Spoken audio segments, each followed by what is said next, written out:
함께 기도하시겠습니다. 염소와 송아지의 피로 아니하고 오직 자기 피로 영원한 속죄를 이루사 단번에 성소에 들어가신 우리 주 예수 그리스도 은혜를 감사드립니다. 저희는 죄밖에 지을 수 없는 죄인으로 태어나 죄인으로 사는 존재였습니다. 하나님께서 우리를 불쌍히 여기셔서 그의 독생자 예수 그리스도를 이 땅에 보내주시고 그가 우리의 죄를 모두 담당하시고 십자가에서 피 흘림으로 우리의 모든 죄를 온전하고 영원하게 용서해 주셨음을 성경을 통해 믿게 해주시니 감사드립니다. 오늘 수요 예배 시간 그리스도의 속죄를 함께 나누는 시간입니다. 이 시간 처음부터 끝까지 함께 해주셔서 우리 마음속에 예수 그리스도의 속죄가 나타날 수 있게 도와주시고 하루하루 우리의 삶이 그 속죄를 마음속에 담고 이루는 그런 날이 될 수 있도록 인도하여 주옵소서. 이 모든 말씀 우리를 죄악에서 영원히 용서해 주신 예수 그리스도 이름 받들어 감사하며 기도드렸습니다. 아멘. 안녕하세요. 오늘은 조직신학 그리스도론 중에서 그리스도의 속죄, 그래서 오늘까지 그리스도론을 하고요. 다음 시간에는 구원론을 하도록 하겠습니다. 여기 나와 있는 것처럼 이제 몇 주가 하나, 둘, 셋, 넷, 다섯, 여섯, 일곱, 여덟. 오늘이 이제 그리스도론, 기독론 8주째 하는 날입니다. 그래서 26과 그리스도의 속죄를 통해서 이제 그리스도론, 기독론을 마치고요. 다음 주부터는 구원론에 대해서 함께 나누는 시간을 갖도록 하겠습니다. 26과 그리스도의 속죄. 속죄라고 하는 것은 사전적인 의미를 보면은 죄인이 하나님께로 돌아와 죄를 용서받고 신령한 교통을 할 수 있는 화목의 방법. 그러니까 속죄라고 하는 것은 죄만 용서받는 것이 아니라 우리가 죄를 용서받고 하나님께 나아갈 수 있는 길이 열렸기 때문에 하나님과 교제할 수 있는 그 방법까지, 그러니까 화목한 거거든요. 죄의 담이 허물어지기 전까지 우리는 하나님과 원수되었었는데 죄의 담이 허물어지고 그것으로 말미암아 하나님과 죄인이었던 우리가 화목하게 되어서 교제할 수 있는 것까지가 이제 속죄라고 하는 것을 이야기하고 있습니다. 그래서 그리스도의 십자가의 공로에 의해서 이룩된 하나님과 인간 사이의 화해다. 이것이 속죄라고 되어 있습니다. 속죄를 이제 다루는 이론 중에 가장 대표적이고 보편적으로 이제 알려져 있는 것이 대리 형벌 이론입니다. 다른 것들도 있지만 우리 이제 이것만을 오늘 시간에는 간략하게 말씀드리도록 하겠습니다. 대리 형벌 이론이라고 하는 것은 여기 나와 있는 것, 나 대신 그리스도께서 내 죄값을 치르기 위해서 돌아가셨다라고 하는 속죄 이론입니다. 이것은 하나님의 성품에 기인하는 거예요. 그러니까 나의 어떤 요구에 의해서 이루어지는 것이 아니라 하나님께서 일방적으로 그렇게 해주셨다는 거죠. 그 하나님의 성품이라고 하는 것은 하나님은 거룩하셔서 죄와 타협할 수 없는 의로우신 분이거든요. 그렇기 때문에 우리를 아무리 불쌍히 여겨준다고 해도 우리가 죄를 가지고 있는 상태에서는 우리를 하나님의 나라로 불러들일 수가 없어요. 오직 그분의 공의에 따라서 심판하고 지옥에 멸하는 방법밖에 없거든요. 그런데 그분은 죄인인 인간을 사랑하시는 거예요. 그러니까 공의와 사랑이 부딪히는 거죠. 그래서 이 모든 것을 한꺼번에 공의와 사랑은 부딪힐 수 없는 것인데 그것이 모순되지 않고 이루어진 것이 십자가의 도거든요. 그래서 우리의 모든 죄를 십자가에서 예수 그리스도에게 전가시키고 그리고 예수 그리스도는 우리의 모든 죄를 짊어진 채로 죄값을 치르신 거죠. 그러니까 하나님의 공의가 예수 그리스도의 십자가의 피로 인해서 갚아진 거예요. 이루어진 거죠. 그리고 우리는 대신 예수 그리스도의 의가 우리에게 끼쳐진 거죠. 그래서 십자가를 지심으로 이 대리 형벌 이론을 이제 설명하게 되는 겁니다. 그래서 이사야 보면은요, 거기 한번 이사야서를 같이 한번 읽겠습니다. 오늘 여러 군데 나오는데 찾아서 한번 읽어보고 나머지는 이따가 이제 지나가도록 하겠습니다. 이사야 53장 1033쪽입니다. 4절에서부터 6절까지 천천히 한번 같이 읽겠습니다. 그는 실로 우리의 질구를 지고, 그러니까 우리의 질구를 졌다는 거거든요. 우리의 슬픔을 당하였거늘 우리는 생각하기를 그는 징벌을 받아 하나님께 맞으며 고난을 당한다 하였노라. 그가 찔림은, 같이 읽겠습니다. 우리의 허물 때문이요 그가 상함은 우리의 죄악 때문이라. 그가 징계를 받음으로 우리는 평화를 누리고 그가 채찍에 맞음으로 우리는 나음을 받았도다. 우리는 다 양 같아서 그릇 행하여 각기 제 길로 갔거늘 여호와께서는 우리 모두의 죄악을 그에게 담당시키셨도다. 그래서 원래는 그분은 죄가 없으신 분인데 사람들은 오해했던 거예요. 그분이 죄 때문에 그렇게 혹독한 형벌을 받고 십자가에 피 흘려 죽으신 걸로. 그런데 그가 찔림, 그가 상함, 그가 징계받음, 이 모든 것, 채찍에 맞음, 그것이 바로 우리, 즉 나의 죄 때문에 그랬다고 하는 것을 이제 알게 되는 거죠. 그것은 우리 모두가 예수 그리스도의 십자가를 이제 알게 될 때, 그것이 마음속에 믿어질 때 예수 그리스도께서 왜, 무엇 때문에, 누구의 죄 때문에 십자가에 달렸는가를 알게 되는 거죠. 그래서 그것은 우리 인생이 길다면 길고 짧다면 짧겠지만 그 인생 중에서 꼭 알고 믿어야 될 것 하나를 고르라면 바로 그거거든요. 예수 그리스도께서 나를 위해 돌아가심. 그래서 이제 나는 그분의 의가 나한테 옮겨진 거죠. 전가된 거예요. 그래서 나는 이제 하나님의 자녀가 되었다. 그래서 엄마 뱃속에서 엄마 아버지의 자녀로 한번 태어나고 이제는 죄 없는 하나님의 백성으로, 하나님의 자녀로 또 태어났기 때문에 이 땅에서 우리는 거듭나게 되는 거죠. 그래서 예수님께서 니고데모에게 설명하신 사람이 거듭나지 아니하면 하나님 나라를 볼 수 없다라고 하는 그것이 무슨 뜻인지 알게 되는 거예요. 그러면은 왜 우리는 속죄를 받아야 되는가? 속죄의 필요성에 대해서 이제 이야기하고 있는데요. 피조물인 인간이 죄인으로 전락해버린 거예요. 그러니까 속죄라고 하는 것은 죄값을 치르는 거거든요. 그러니까 죄가 먼저 존재해야지 되는 거죠. 그것은 바로 우리가 다 아는 것처럼 에덴 동산에서 시작된 그 죄로 인해서 아담의 후손인 모든 인류가 다 죄인으로 전락해버린 거거든요. 그래서 의인은 없나니 하나도 없으며 모든 인류는 아담부터 마지막 사람까지 자기의 어떤 의로서 하나님 앞에 의로움을 내세울 수 있는 사람은 단 한 명도 없는 거예요. 그러니까 하나님의 아들 예수 그리스도가 우리에게 끼쳐준 의에 의해서만 우리는 하나님 앞에 설 수가 있는 거죠. 그래서 죄인으로 전락했는데 긍휼과 사랑의 하나님께서 죄인을 구원하시기를 기뻐하심. 그러니까 우리가 속죄의 필요성은 우리가 죄인이 된 거고, 그런데 하나님께서 우리를 불쌍히 여기지 않았다면 속죄는 이루어지지 않는 거예요. 마치 우리가 잘 기억이 나지 않지만 어렸을 때 똥 싸고 오줌 싸고 다 했단 말이에요.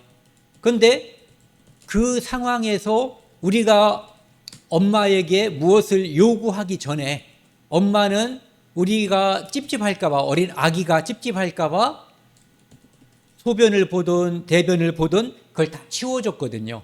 그렇게 우리의 필요를 엄마가 먼저 아신 것처럼 우리의 심판과 멸망을 긍휼히 불쌍히 여기시는 하나님께서 우리를 구원하기를 기뻐하신 거예요. 그래서 죄인을 구원하기 위해 대속의 제사를 드려야 함. 그래서 우리를 구원하기 위해서 하나님께서 이 땅에 사람으로 오신 분, 그분이 독생자 예수 그리스도시고 그분이 십자가에서 우리를 위해서 속죄의 제물로 십자가에 못 박혀 돌아가신 거죠. 찬송가 303장 보면은 나를 위하여 십자가에 중한 고통 받으사 대신 죽은 주 예수의 사랑하신 은혜요. 보면 대신 죽은 주 예수의 사랑하신 은혜요. 이런 가사가 나오죠. 바로 이 대속이라고 하는 것이 내 죄값을 대신 지불한 그것을 말하는 것이죠. 속죄의 필요성은 아까도 말씀드린 것처럼 하나님의 명령을 처음 사람인 아담이 거역한 거예요. 그러니까 명령을 따르지 않은 거죠. 대항한 거예요, 하나님께. 그러니까 쉽게 말해서 하나님이 왕이신데 그분의 명령을 마귀의 꼬임을 받아서 반역자와 함께 한 거예요. 그러니까 반역자에 함께한 그도 역시 반역자가 되는 거죠. 그러니까 역무에 가담해 버린 거예요. 그렇기 때문에 옛날에는 왕에게 잘못을 저지른 죄 중에 가장 큰 게 역무예요. 반역죄. 살인을 하면은 본인만 죽지만 왕에게 대항한 죄, 그 죄는 가족 전체를, 한국에서는 조선에서는 3족을 멸했고 중국에서는 9족을 멸했거든요. 그러니까 그 가족 전체를 멸망받게 하는 죄가 바로 반역죄거든요. 그래서 아담의 죄로 인해서, 즉 아담이 마귀의 반역에 가담해서 반역자가 됨으로써 인류 전체가 다 반역죄로 죽음이라고 하는 심판이 오게 되고 죽음 뒤에 영원한 멸망이라고 하는 두 번째 사망이 오게 된 거예요. 그래서 그 죄가 존재하기 때문에 아까 앞에서 말씀드린 것처럼 그 죄를 하나님께서 우리를 불쌍하게 여기셔서 영원한 멸망을 받는 모든 인류를 불쌍히 여기셔서 우리를 구원하기 위해서 하신 일, 그것이 바로 속죄라고 하는 거죠. 그래서 죄 지은 인간은 여호와 하나님의 낯을 피하여 동산 사이에 숨은지라. 그러니까 죄 지은 사람은 하나님의 낯을 피해요. 그리고 숨게 되는 거죠. 그래서 이 죄 짓고 숨은 인간을 하나님께서 불러주셔서 그에게 가죽옷을 입혀주시는 것, 이것이 먼 훗날 언제가 될지 모르지만은 예수 그리스도를 이 땅에 보내주셔서 그에게 지금 만들어주는 그 가죽옷의 효력보다 완전한 효력을 가지고 있는 영원한 속죄의 옷, 의의 겉옷을 만들어 주실 것을 약속해 주신 거죠. 속죄의 필요성을 다시 한번 살펴보면은요, 이 출애굽기 34장 이 장면은 모세가 시내산으로 하나님께 율법을 받으러 올라가서 40일 동안 이제 머물러 있는 동안에 밑에서는 이스라엘 백성들이 이제 즉 모세가 소식도 없고 요즘 같으면 쉬웠을 거예요. 휴대폰을 한번 해보면 되니까. 그런데 그때 이제 그런 일이 없었으니까, 오지 않고 연락도 없으니까 이제 금송아지를 우리가 아는 것처럼 만들고 우상을, 그들은 그 금송아지를 우리를 애굽에서 인도하여 낸 우리의 하나님이다라고 말했지만 실제로는 하나님께서 말씀하신 하나님의 명령을 어긴 거죠. 하나님의 형상을 만들고 그것을 섬기게 되는 그런 죄를 범한 거죠. 그래서 그 죄로 인해서 하나님께서 진노하셨을 때 모세는 그 민족, 자기 백성들을 너무너무 사랑했어요. 그래서 하나님께 그 민족을 멸망시키실 거면은 차라리 나도 죽여달라고 마치 사도 바울이 자기 민족의 그 구원을 위해서 내가 그리스도에게서 끊어질 망정 이렇게 하나님께 기도했던 것처럼 그 민족, 그 동족을 너무너무 사랑했던 거죠. 그래서 여호와께서 그의 앞으로 지나시며 선포하시되 여호와라 여호와라 자비롭고 은혜롭고 노하기를 더디하고, 하나님의 성품이에요. 자비롭고 은혜롭고 노하기를 더디하고 인자와 진실이 많은 하나님이라. 이런 분이 아니면은 우리 다 멸망해 버렸어요. 그래서 인자를 천대까지 베풀며 악과 과실과 죄를 용서하리라. 그러나 벌을 면제하지는 아니하고, 이분은 우리를 모든 죄를 용서하지만 실제로 그 벌을 면제하지는 않는 거예요. 그래서 우리의 모든 죄를 용서하되 대속하신 거죠. 그래서 우리를 치면 우리는 멸망하기 때문에 예수 그리스도, 죽으실 수 없는 분, 죄가 없으신 하나님, 거룩하신 그분을 이 땅에 사람으로 보내셔서 우리의 모든 죄를 그분에게 옮기신 거예요. 그리고 그분을 치신 거죠. 여기 나와 있는 것처럼 벌을 면제하지 아니하고, 그래서 그분이 우리의 죄과를 담당하시고 벌을 대신 받으신 거죠.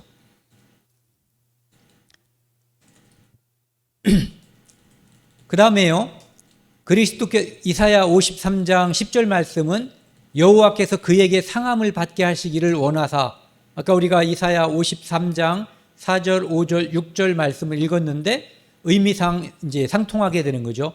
여호와께서 그에게 상함을 받게 하시기를 원하사, 우리가 상하고 우리가 받을 그 형벌을 대신 받게 하기를 원하신 거예요. 예수 그리스도에게 질구를 당하게 하셨은즉 여호와께서 기뻐하시는 뜻을 성취하리로다. 그래서 그분이, 예수 그리스도께서 십자가에서 고난을 받고 대속의 제사를 드림으로써 용서받고 다시 생명을 얻는 그것을 보고 하나님께서 흡족하시고 만족하게 될 것을 이야기하고 있는 거예요. 그러니까 죄의 싹은 사망인데 하나님의 은사는 그리스도 예수 우리 주 안에 있는 영생이거든요. 그러니까 죽음은, 벌은 예수 그리스도에게, 우리는 원래 자격이 없는 자인데 영생은 우리에게 주어진 거예요. 그것을 위해서 속죄가 필요했던 거예요. 그 다음에 로마서 3장 25절 26절을 보면은요, 이는 예수를 하나님의 그의 피로써 믿음으로 말미암는 화목제물로 세우셨으니, 예수 그리스도를 화목제물로 세운 거예요. 어떤 화목제물이냐면은 죄인인 나와 의로우신 하나님 사이에 중보자가 된 거예요. 중재자가. 그래서 십자가가 공중에, 예수 그리스도가 십자가에 뜬 거죠. 우리와 하나님 사이에. 이는 하나님께서 길이 참으시는 중에, 그분이 얼마나 오래 참으셨기 때문에, 너무너무 오래 참으셨기 때문에 우리의 구원이 이루어진 거예요. 전에 지은 죄를 간과하심으로, 이것을 하나님께서 지나쳐버리지 않았다면 우리는 다 멸망해버렸겠죠. 자기의 의로우심을 나타내려 하심이라.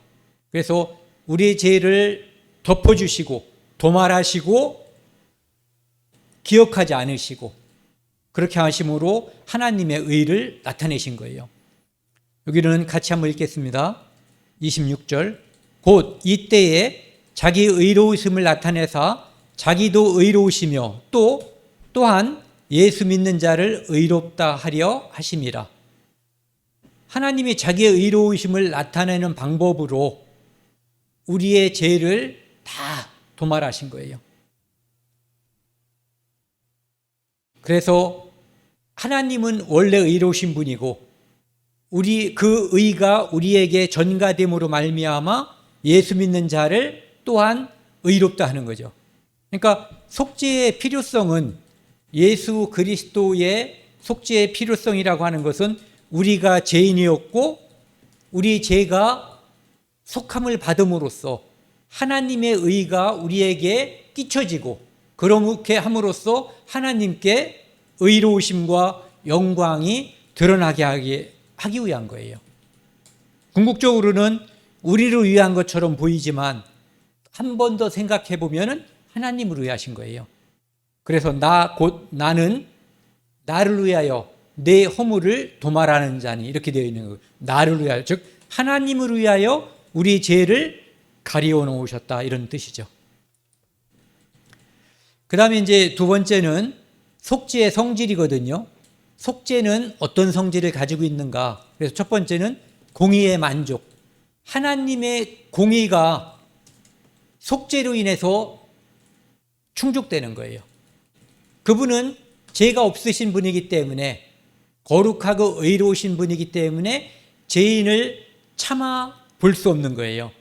그래서 죄인은 그 앞에 설 수가 없어요. 그래서 로마서 5장 10절 말씀을 보면은 곧 우리가 원수 되었을 때, 죄인이었을 때죠. 그의 아들의 죽으심으로 말미암아 하나님과 화목하게 되었은즉, 그러니까 이것은 죄 때문에 하나님과 우리 사이에 죄의 담이 있었거든요. 이때 불화했던 거예요. 그런데 원수 되었던 거죠. 이 죄의 담을 예수 그리스도의 피로 말미암아 허물어 버린 거죠. 그렇게 돼서 화목하게 된 거죠. 그래서 이루어진 것이 뭐냐면은 화목하게 된 자로서는 더욱 그의 살아나심으로 말미암아 구원을 받을 것이라. 그래서 우리가 하나님 앞에 화목하게 됐기 때문에 하나님 앞에 예수 그리스도가 돌아가실 때 성소와 지성소를 가로막는 성소의 휘장이 위로부터 아래로 찢어져 버린 거예요.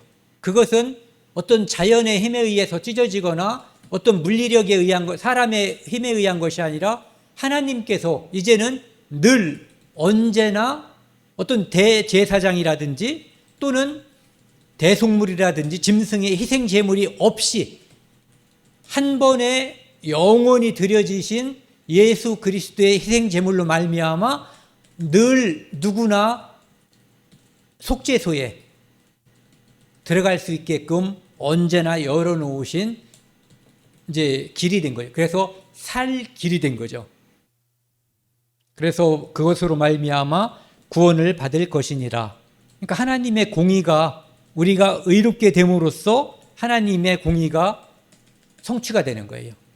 그 앞에 우리가 의로움으로써 쓸 수 있는 거죠. 물론 그 의는 내가 만든 의가 아니에요. 하나님께서 주신, 끼쳐주신 의가 되는 거죠. 그 다음에 이 속죄의 성질은 뭐 여러 번 반복드린 것처럼 대속의 속죄인 거예요. 아까 여기까지 읽었었죠. 우리는 다 양 같아서 그릇 행하여 각기 제 길로 갔거늘 여호와께서는 우리 모두의 죄악을 그에게 담당시키셨도다. 원래는 내가 죄인인데 우리 모두의 인류의 죄악을 예수님께 얹어버린 거예요. 그러니까 우리한테서 죄를 그분에게 옮겨버린 거죠. 그러니까 죄 있는 곳에 심판이 있으니까 우리는 심판이 면제된 거고 이제 예수님께 심판이 떨어진 거예요. 그럼으로써 하나님의 의로우신 그분이 기뻐하시는 대속법에 의해서 우리는 합법적으로 의인이 된 거예요. 그래서 칭의라는 표현을 쓰는 거죠. 의로움이 내가 만든 것이 아니라 내 공로가 아니라 일컫는다는 거거든요. 의롭다고. 왜? 그분이 나를 의롭다고 봐주시는 거예요. 예수 그리스도의 피의 공로로 말미암아. 그것이 대속이죠. 그 다음에 속죄의 성질 중에서 그리스도의 순종이 있는데 그리스도께서 순종하셨기 때문에 우리가 이제 제사함을 받은 거잖아요. 그 순종에는 뭐 이제 율법에 순종하셨기 때문에 그분은 원래도 죄가 없으신 분이고 그리고 이 땅에 오셔서도 율법을 다 지키신 분이거든요. 그래서 히브리서 4장 15절에 그에게는 죄가 없으시니라 이렇게 표현하고 있죠. 그러니까 그것은 신분에 의해서 하나님이시기 때문에 죄가 없으시다는 의미도 있고, 두 번째는 율법을 어기지 않았기 때문에 그분은 의로우시다는 의미를 내포하고 있는 거예요.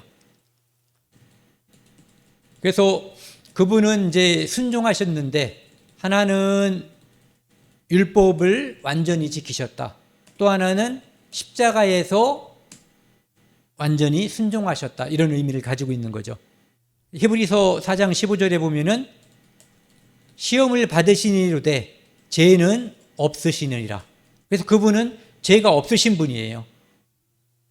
아까 말씀드린 것처럼 두 가지 측면에서 죄 없으신 하나님이시며 율법을 1.1획도 범하지 않으신 흠 없으신 분이기 때문에 죄가 없으시다, 이런 거죠. 그렇기 때문에 그분이 우리를 위해서 대속제물이 될 수 있었던 거예요. 대속제물의 조건은 죄 없어야 된다, 사람이어야 된다. 즉 죄 없는 사람. 그러니까 인간 중에는 누구도 우리의 죄를 대신할 수 있는 대속제물이 될 수 없었던 거예요. 그리고 아까 읽었던 이사야 53장 4절 말씀, 그는 실로 우리의 질고를 지고 우리의 슬픔을 당하였거늘.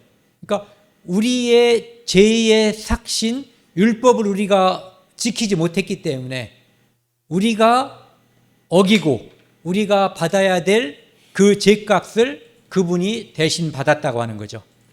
그 다음에 로마서 4장 25절도 보면은 예수는 우리의 범죄한 것 때문에, 우리의 율법을 어긴 것 때문에 그분이 우리의 율법을 어긴 것을 대신해서 받아주신 거예요.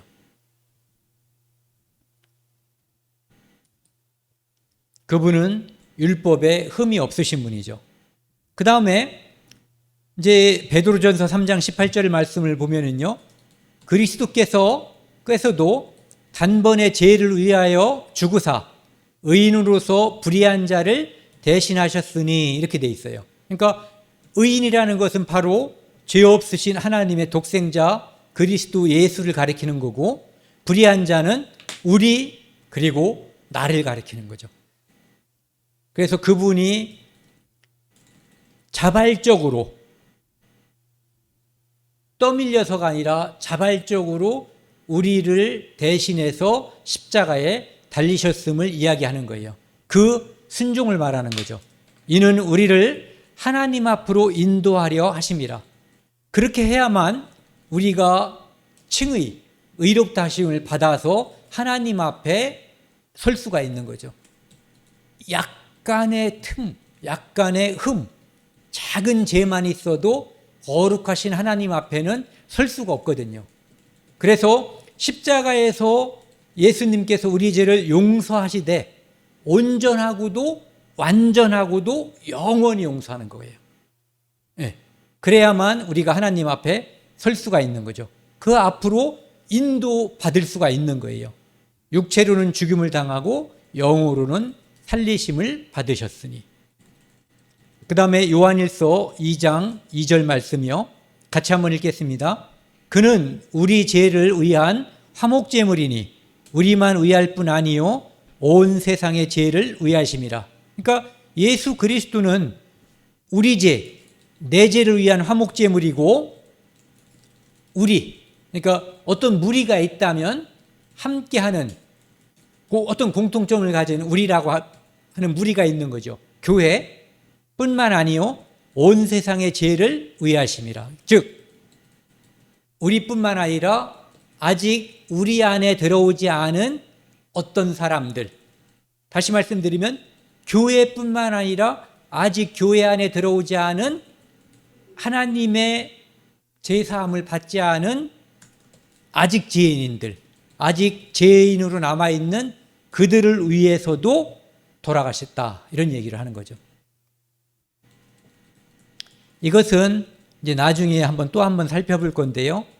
제사함의 그 범위라고 하는 측면에서 제한 속죄냐 아니면 보편 속죄, 예수 그리스도의 속죄의 범위가 어디까지 미치느냐에 이제 우리가 살펴볼 때 그 예로 들 수 있는 성경 말씀이라고 볼 수 있죠.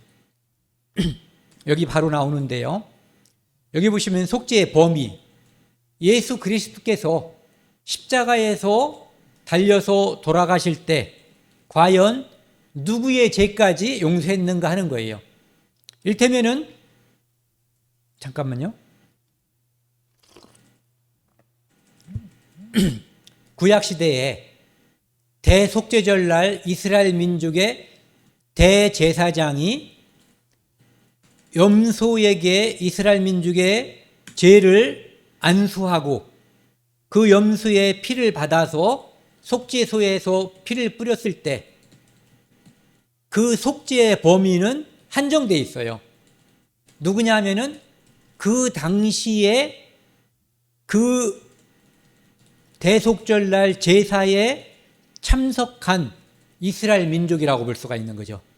그리고 민족이라고 하는 어떤 범위로 따지면 거의 그 제사에 대속죄절 제사에 참석한 이스라엘 민족이라고 하는 국한된 범위에 있는 거고, 기간으로 따지면 1년인 거예요.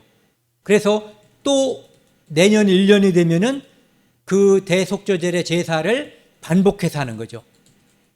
근데 여기 나와 있는 이제 속죄, 예수 그리스도의 속죄의 범위라고 하는 것은 어디까지 임하냐, 이것을 말하는 거거든요.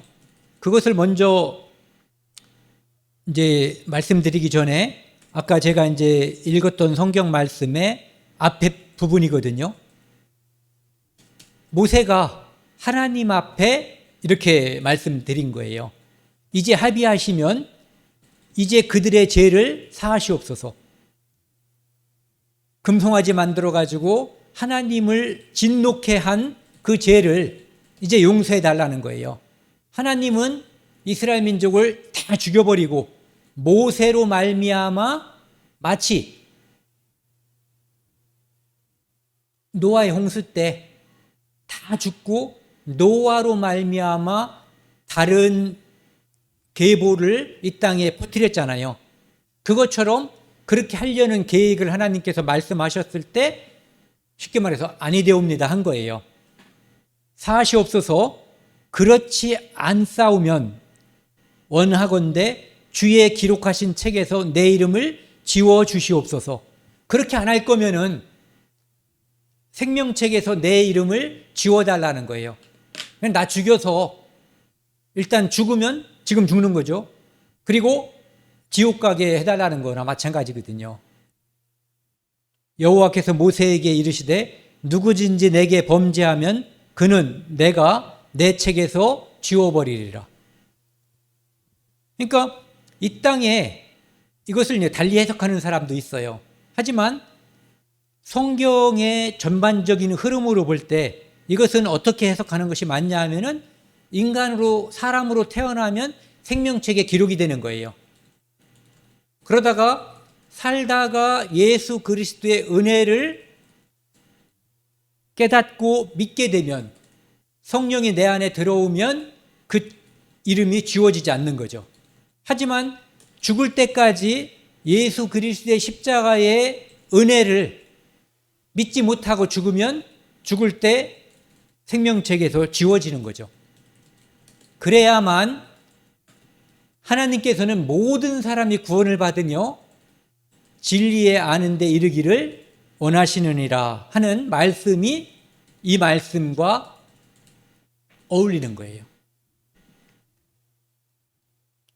그래서 이 말씀은 우리가 보편적으로 예수 그리스도의 십자가의 피는 아담으로부터 마지막 사람까지의 모든 죄를 다 용서했다. 다만 그 효력에 있어서 그것은 마치 우리가 어떤 동네에 100사람이 산다고 치자고요. 그런데 그 어떤 사람이 잔치를 벌여놓고 음식을 10명만 먹을 수 있는 음식을 마련해 놓고 사람들을 다 초청했어요. 이 사람 생각에는 내가 불러도 10명밖에 안 올 거야. 이것은 실질적으로 100사람을 초청한 거예요? 아니죠. 이것은 10사람만 초청한 거예요. 하나님은 그렇지 않다는 거죠. 예수 그리스도의 피는 아담부터 모든 사람, 인류의 마지막 사람까지 다 용서한 거예요. 그가 하나님께서 부르셨을 때 그 응하고 온다면 하나님은 그들을 다 받아주실 용의가 있으신 분인 거예요. 이를테면은 그 누가복음 17장에 보면은 나병 환자 10명을 하나님 예수님께서 낫게 해주셨는데 한 명만 와서 이제 영광을 돌렸거든요. 나머지 9은 어디 있느냐? 이 땅에 수많은 사람들을 예수 그리스도의 피로 다 덮어버린 거예요. 그런데 그것을 감사하고 그것을 믿음으로써 하나님께 영광을 돌리는 사람은 적은 거죠.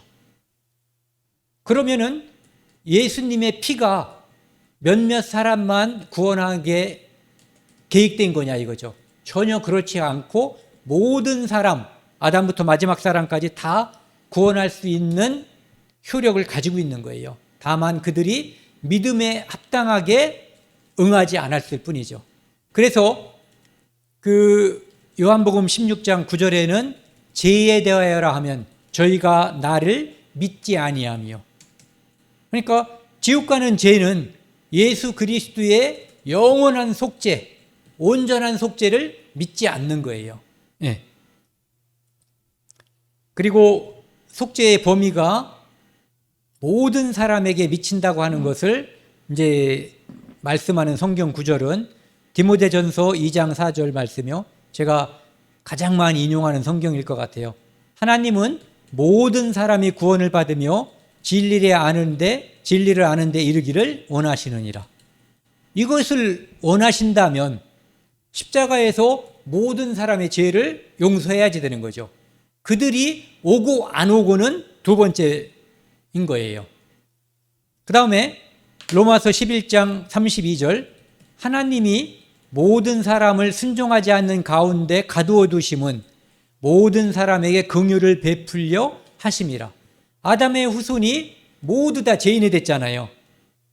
그것은 모든 사람을 예수 그리스도의 피로 다 용서하기 위해서 죄 가운데 가두어 두셨다는 거거든요. 그러니까 아담의 후손 중에 죄인이 아닌 자가 있어요, 없어요? 없거든요. 그렇기 때문에 모든 사람을 죄 아래 가뒀다는 것은 모든 사람을 십자가의 피로 구속하기 위한 하나님의 크고 깊은 뜻이 있다는 의미를 가지는 거죠. 그 다음에 디도서 2장 11절 말씀에 보면은요, 모든 사람에게 구원을 주시는 하나님의 은혜가 나타나 이렇게 돼 있어요. 그러니까 그 중에 어떤 사람이 빠진 것은 없는 거거든요. 빠져나가는 사람, 죽을 때까지 그 은혜를 무시하거나 외면하거나 조롱하는 사람은 있어도 그 은혜에서 예의가 된 사람은 없다는 얘기죠. 주신 분의 입장에서는. 그러니까 이 땅에 하나님께서 악인과 선인에게 비를 골고루 내려주시는 것과 같은 거예요. 그 비를 보고 땅에서 내려 올라오는 채소를 보고 어떤 사람은 하나님께 영광을 돌리고 어떤 사람은 하나님이 계시다는 사실조차도 인정하지 않고 하늘을 원망하고 조롱하고 사는 그런 원리하고 비슷하다고 볼 수가 있는 거예요. 그 다음에 요한일서 아까 말씀드린 거죠. 2장 2절 말씀 같이 읽겠습니다. 그는 우리 죄를 위한 화목제물이니 우리만 위할 뿐 아니요 온 세상 죄를 위하심이라. 명백하게 온 세상 죄를 위한다 이렇게 이야기하고 있어요. 그래서 모든 사람의 죄, 온 세상 죄를 위함이라고 분명히 되어 있거든요. 그 다음에 고린도전서 15장 22절 말씀에 보면은요, 아담 안에서 모든 사람이 죽은 것 같이 그리스도 안에서 모든 사람이 삶을 얻으리라. 여기 보시면 뒤에 말씀을 먼저 생각을 해보면은 어떤 사람이 주장하는 것처럼 이 모든 사람이라고 하는 것이 예수 그리스도를 미리 선택된 사람들에 국한된 것이다 말한다면, 그러면 이 앞에 있는 모든 사람과 뒤에 있는 모든 사람은 대응하는 거잖아요. 그렇게 따진다면은 아담 안에서 죄인 된 것도 특정한 사람만 죄인이 됐다고 봐야지 되는 거죠. 그러니까 실제로 이 뒤에 있는 모든 사람이 진정으로 인류를 가리키지 않는다면 앞에 있는 모든 사람이 어떤 사람은 죄인이 아닐 수 있다라는 의미를 가지고 있는 거기 때문에 여기에 있는 모든 사람은 진정으로 모든 사람, 아담의 후손 다를 포함한다고 봐야만 되는 거예요. 그리고 고린도후서 5장 14절도 그리스도의 사랑이 우리를 강권하시는도다. 우리가 생각건대 한 사람이 모든 사람을 대신하여 죽었은즉, 즉 예수님께서 모든 사람을 대신해서 죽었다는 거예요. 모든 사람이 죽은 것이라. 즉 아담 안에서 모든 사람이 죽었기 때문에 이 사람 죽은 모든 사람을 대신해서 예수님이 십자가에서 피 흘렸다는 것. 이래야 논리적으로 맞는 거죠. 예. 그 다음에 로마서 5장 19절 말씀이요. 같이 읽겠습니다. 한 사람이 순종하지 아니함으로 많은 사람이 죄인된 것 같이 한 사람의 순종하심으로 많은 사람이 의인이 되리라. 여기 보시면 이게 많은 사람이라고 해서 어떤 수는 많지만 부분이라는 뜻으로 생각할 수도 있잖아요. 그런데 뒤에 있는 많은 사람과 앞에 있는 많은 사람은 좀 전에 위에 있는 모든 사람이라고 하는 말씀처럼 대응을 하는 말씀이에요. 그렇다면 많은 사람이 죄인됐다는 것은 아담 안에서 모든 사람이 인류가 죄인이 된 거잖아요.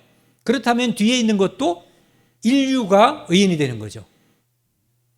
그렇기 때문에 속죄의 범위는 아담의 후손 모두를 가리킨다라고 봐야 마땅하다 이런 얘기죠.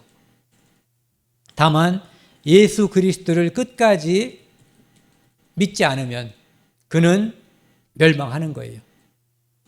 그렇다고 해서 예수 그리스도의 피가 그에게 효력이 없었던 게 아니에요. 그가 거부한 것뿐이죠. 예.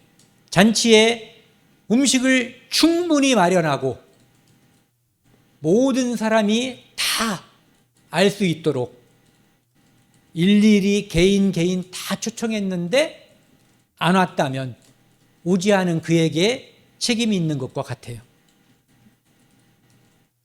오늘 준비한 마지막 장면입니다. 여기 보시면 예수 그리스도의 십자가는 모든 사람, 인류, 세상죄 이렇게 한 사람도 예외됨이 없이 모든 사람에게 모든 사람을 위해서 흘린 거예요. 이분의 피는. 그래서 요한복음 1장 29절에 보면은 보라, 같이 읽겠습니다. 보라, 세상 죄를 지고 가는 하나님의 어린 양이로다.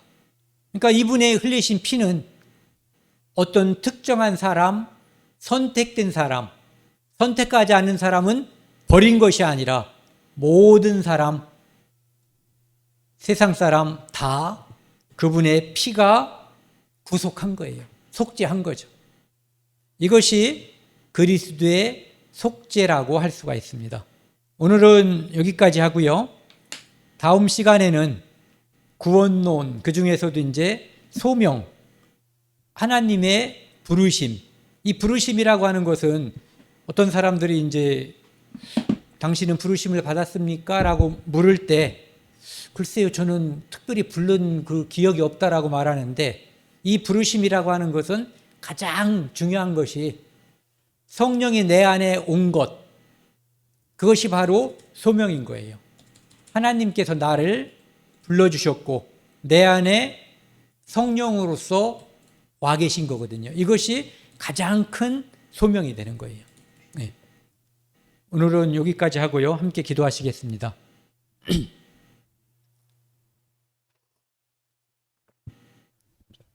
살아계신 하나님 아버지 감사합니다.